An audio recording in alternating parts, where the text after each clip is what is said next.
অসম অৰুণাচল সীমান্তৱৰ্তী ফানেং আৰু কেনিয়া অঞ্চলত উত্তেজনা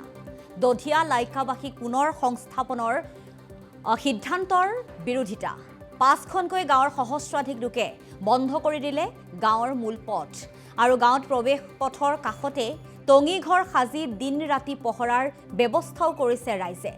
প্ৰশাসনে অঞ্চলটোত লাইকাবাসীক সংস্থাপন দিয়াৰ সিদ্ধান্ত গ্ৰহণ কৰিছিল আৰু তেজ দিম মাটি নিদিও স্লোগানেৰে অঞ্চলটোত দধিয়াবাসীয়ে প্ৰৱেশ নিষিদ্ধ কৰি দিলে গাঁওবাসীয়ে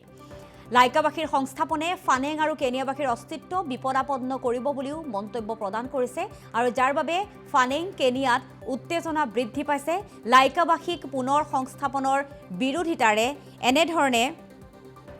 ৰাজপথ বন্ধ কৰি দিয়া দেখিবলৈ পোৱা গৈছে আমি এক্সক্লুসিভ দৃশ্য দেখুৱাইছো দধিয়া লাইকাবাসীক পুনৰ সংস্থাপনৰ সিদ্ধান্তৰ বিৰোধিতাৰ বাবে ফানেং কেনিয়া অঞ্চলত বৰ্তমানেও চেপা উত্তেজনাই বিৰাজ কৰিছে মাৰ্ঘেৰিটাৰ সমজিলাৰ ফানেং গাঁৱৰ সমীপৱৰ্তী বনাঞ্চল এলেকাত লাইকাবাসীক পুনৰ সংস্থাপনৰ উদ্দেশ্যে প্ৰশাসনে গ্ৰহণ কৰা সিদ্ধান্তৰ বিৰুদ্ধে জাঙুৰ খাই উঠিছে স্থানীয় লোকসকল আৰু এই সিদ্ধান্তৰ তীব্ৰ বিৰোধিতা কৰি ফানেং কেনিয়া আদি ৫খন গাঁৱৰ শতাধিক পুৰুষ আৰু মহিলাই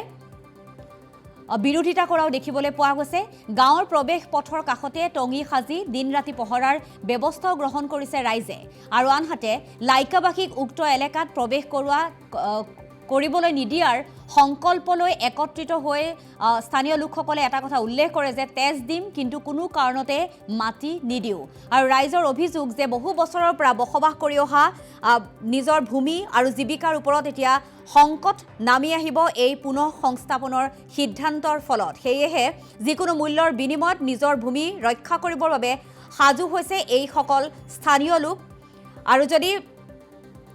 এই পৰিস্থিতিত এই যি পদক্ষেপ সেই পদক্ষেপৰ কোনো লোকে বিৰোধিতা কৰিবলৈ আহে তেনেহলে পৰিস্থিতি অধিক বিষম হ'ব বুলি উল্লেখ কৰিছে প্ৰশাসন আৰু আৰক্ষীয়েও নিৰাপত্তা ব্যৱস্থা গ্ৰহণ কৰাৰ কথা ইতিমধ্যে উল্লেখ কৰিছে আৰু ঘটনাটো কেন্দ্ৰ কৰি অসম অৰুণাচল সীমান্তৱৰ্তী অঞ্চলটোত সৃষ্টি হৈছে এক চেপা উত্তেজনা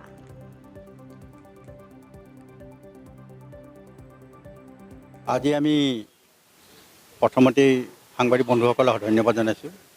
আমি জানিব পাৰিছোঁ মাৰ্ঘেৰিটা জিলা সম প্ৰশাসনে ফানেং কেনিয়া বালিজান গাঁৱৰ কাষত বান বিধ্বস্ত ভূমিহীন লাইকাবাসীক ইয়াত সংস্থাপন কৰিব বিচাৰিছে এই সংস্থাপনৰ আমি সম্পূৰ্ণ বিৰোধী কাৰণ যিকোনো বান বিধ্বস্তই হওক বা ভূমিহীন লোকেই হওক ইয়াত যদি পুনৰ সংস্থাপন দিয়ে আমাৰ গোটেই গাঁৱৰ বাতাবৰণ আৰু বনাঞ্চল ধ্বংস হৈ যাব তাৰ প্ৰমাণ বহুত আছে আমাৰ এই অঞ্চলতে বহুত আদিবাসী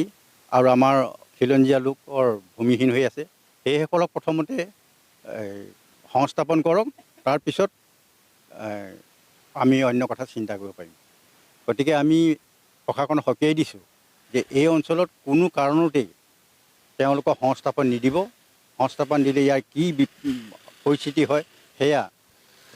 আপোনালোকে দেখি আছে আৰু জানি আছে গতিকে আমি কোনো পধ্যেই এই অঞ্চলত পুনৰ সংস্থাপন দিয়াটো আমি বিৰোধী কৰিছোঁ ধন্যবাদ